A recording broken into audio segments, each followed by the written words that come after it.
Good morning. It's really great to be with all of you to share some observations on why academic libraries should be engaged with open educational resources. And I also want to share with you some examples from my institution, the University of Arizona, of how we're doing that engagement.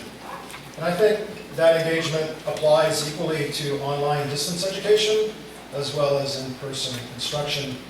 A couple of notes on terminology. While I will be using the term Open Educational Resources, or OER, that's kind of an umbrella term, many of my comments will be really based on open textbooks, specifically for use in the classroom or online. And also, in Arizona, we typically call the University of Arizona the U of A, so if I slip into talking about the U of A, you'll know I'm talking about the University of Arizona.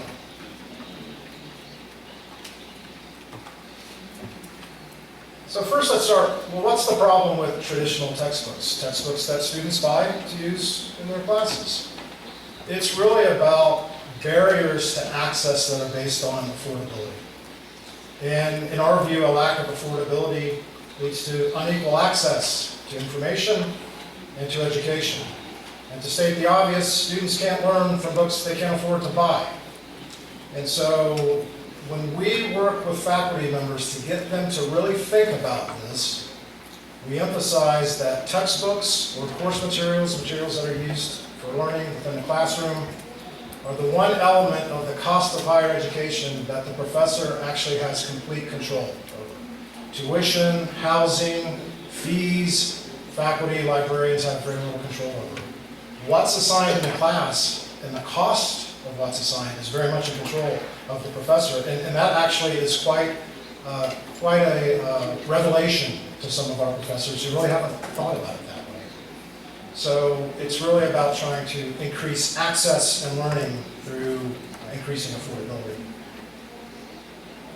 And we see this in the United States very vividly on this graph, and how the cost of college textbooks has risen at 3 times the rate of inflation for all items over the past 19 to 20 years. So this is much like academic journals that see inflationary rates that are very high year to year. The cost of textbooks continues to go up at a very, very high rate, which puts our students in a very difficult position. This is a nice survey that was done in the state of Florida with college students about, has the cost of required textbooks cause you to do one or more of these things? And this is really eye-opening in terms of not only impact on their academic performance, but to me, 2 things that really stand out on this chart is take fewer courses and not register for a specific course. That indicates to us that students' pathways to their fields of choice, the areas they want to focus on, can be guided and impacted heavily by the cost of textbooks in different courses. So it's not just about, I didn't do so well in this class because I didn't have access to the textbook, or I had to borrow one from someone, or so it's another situation. It's my choice in terms of my field of study, and my career can be impacted by the lack of affordability and decision-making of what courses I take and what I major in. During Open Education Week last year, we put out a sign in our lobby with sticky notes and markers, and we asked students, how does the lack of affordability of textbooks impact you? Or if we could reduce or remove that cost to you, what would you be able to do? And these are real notes left by students. And you can see that this is a very serious issue. Things like paying rent, being able to afford food, having to work extra jobs in order to afford textbooks is a real impact on our students. And even at the University of Arizona, which is a major research university in the United States, we have a food pantry for students where they can come and get food if they're hungry. And so we really have to pay attention to the fact that our students, very bright, very capable, have challenges when it comes to affordability, including things like food and a place to stay. And we want to minimize the disruption of those things on their ability to get an education. So why should academic libraries be involved in open educational resources? Well, I believe that this ties in very well with the fundamental mission of libraries of supporting student learning and access to information. To me, the fundamental mission of libraries has always been to reduce and remove the barriers to the free flow of knowledge and information for everyone. And so that's part of our commitment to equal access and inclusion. And I think that as our roles and our impacts evolve, and there's been discussion of this in earlier sessions, beyond not just being a service provider, being a full partner to faculty in teaching students and conducting research, it's things like open access and open education that really need to become a primary focus of our efforts. I just wanted to share this Hewlett Foundation definition of open educational resources. The Hewlett Foundation funds a lot of activity through grants around open education. And this is a reminder that while I'm talking primarily about textbooks, open educational resources can come in a lot of different media. And Esteban just gave great examples of how they can be videos, they can be audios, they can be different kinds of online resources. And also a reminder that open education is really part of this larger open ecosystem, right? Open access to scholarly journal articles and other forms of scholarship, open data, open education, open source software. And for me, this is both a challenge and an opportunity for academic libraries in that this is tied in directly with our traditional mission.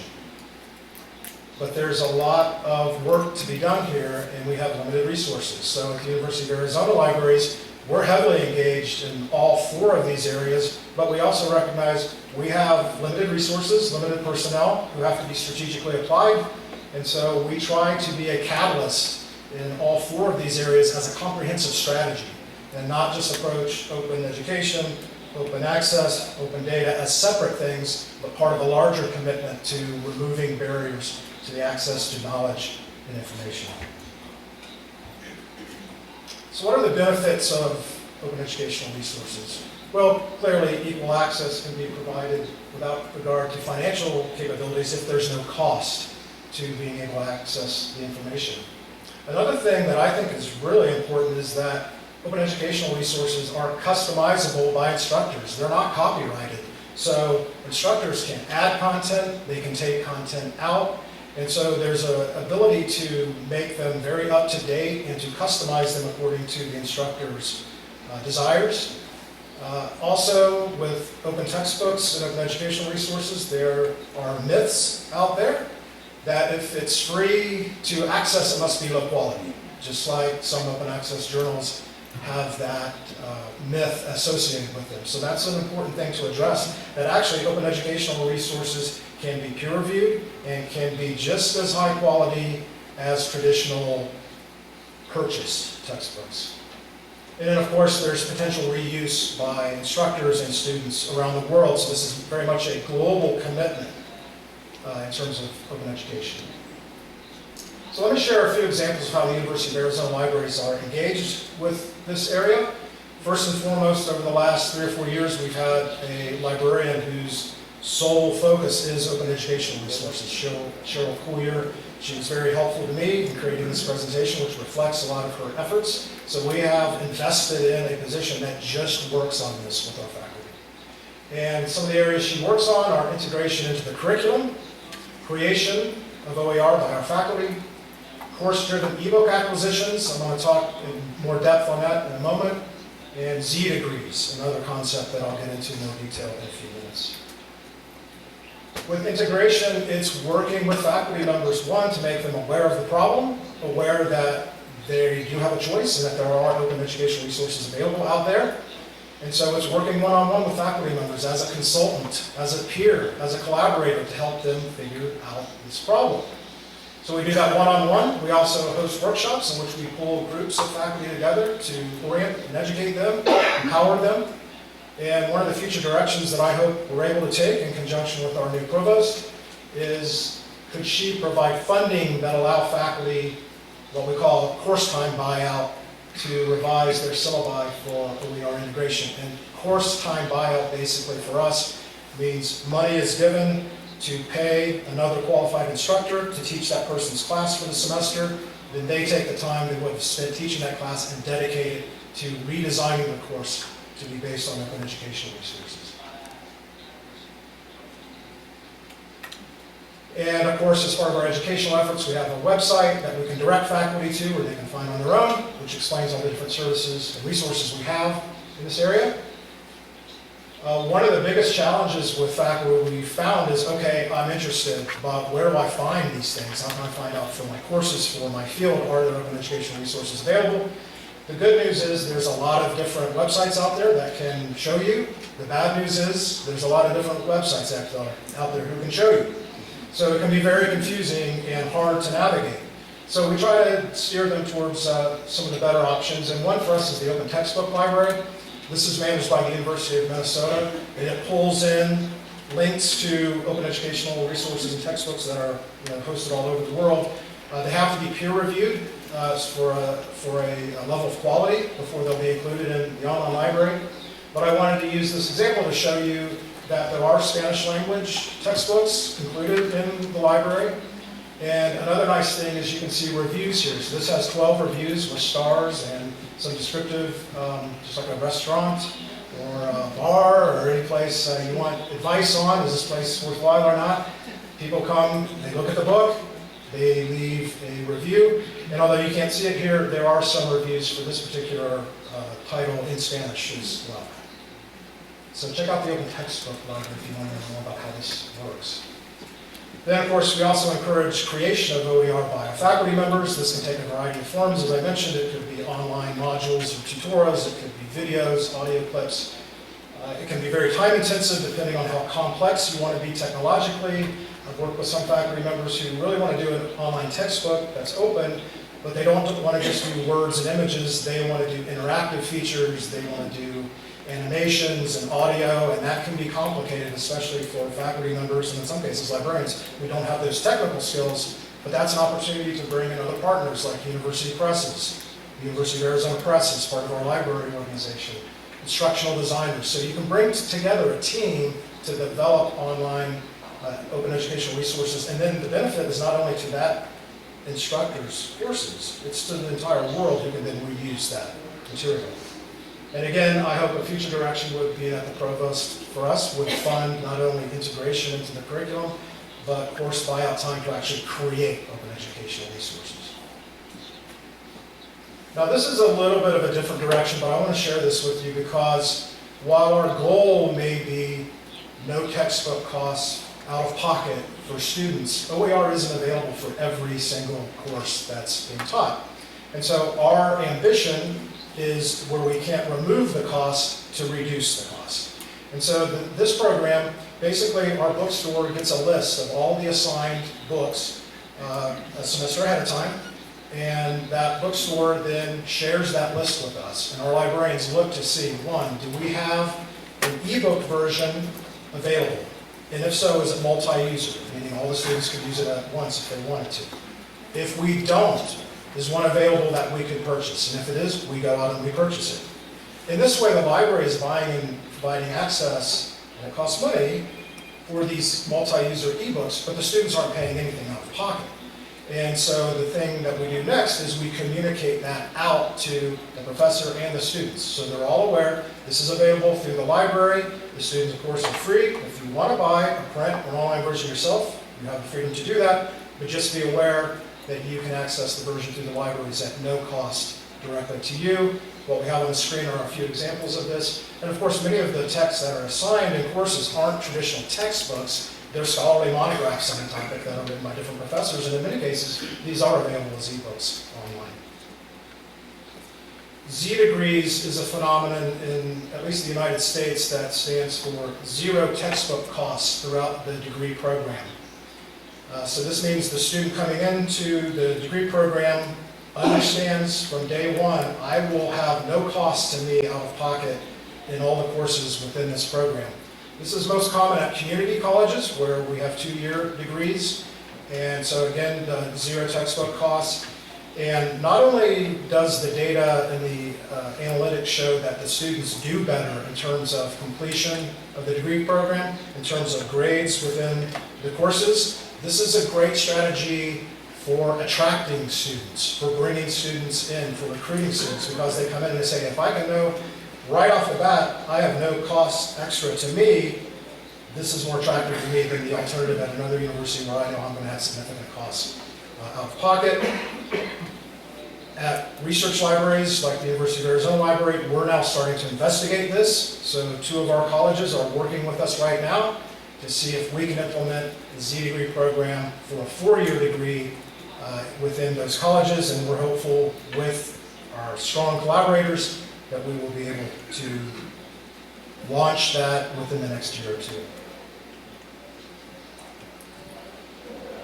Esteban referred to the importance of publicity and understanding of everything the libraries can do, and that's one of the academic library's greatest challenges as we evolve into full partners in instructional activities, full partner in research workflows, is letting people know. So we created these posters about textbook heroes. These are faculty members at the University of Arizona who have adopted open textbooks in their courses, and of course it identifies who they are, their department, and also gives the contact information for our open education librarian. This is really important, and this is also important in open access. It's that peer-to-peer engagement that helps to convince professors that this is something that could work for me. If these peers and colleagues are telling me open educational resources work for me, I got the same or better quality at no cost to the student, just as publishing in open access may have benefited them on the research side, making sure that peer-to-peer engagement is happening. It's not just the libraries lecturing our faculty colleagues about what they ought to do, but bringing in our peer collaborators so that we're all making the case collectively. A few comments just about the University of Arizona in general. So we're a major research university. We have about 45,000 students. We have a strong online program as well. We're located in the beautiful Sonoran Desert in southern Arizona, about 65 miles north of the U.S.-Mexican border. And our proximity to the border, as well as our historical and current relations with our Mexican colleagues and friends, is one of the real strengths of our university. And it's also one of the reasons that I was so happy to be invited by Dr. Ramirez and our colleagues at UNAM to be a part of this conference, because we want to increase the flow of information heading north and south between colleagues. We want to share what we're doing at the University of Arizona. I wanted to be here to learn about what all of you are doing to help apply those models and those learnings at Arizona as well. And as you can see on the slide here, we started small just 5 years ago. 2 courses with 2 open textbooks. But we realized this is a strategic area of growth for the library, and so over 5 years we have grown our capacity to be involved in this area. And as you can see, the financial benefit to our students has been pretty dramatic over the past 4 years. So we believe that we've saved our students over $4 million in what they would have paid out of pocket to purchase textbooks by making library ebook versions available, and also about $1 million in cost savings for the students in terms of getting their faculty to adopt open educational resources. And tracking this kind of impact is so critical to get ongoing support from the university administration and to get buy-in from our faculty colleagues that this really works and has an impact. And then finally, I want to just close with an acknowledgement that the UN Declaration of Human Rights specifically asserts that higher education shall be equally accessible to all. With financial barriers in place, it can never be universally available to all. And so, as John Walensky said yesterday, I think we need to ask ourselves, as part of this, as part of global universal access as a right to scholarship, to knowledge and information, does that same right extend to course materials and textbooks? And if it does, what is the appropriate role of the academic library to be a leader and a catalyst to ensuring that our students' access to education, to knowledge, to a career is not inhibited by financial considerations? And this is, again, part of the larger commitment to open access, open data, open education.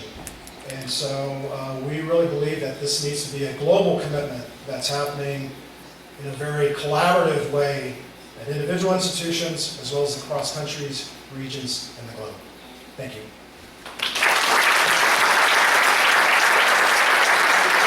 Le damos las gracias también al Dr. Shan.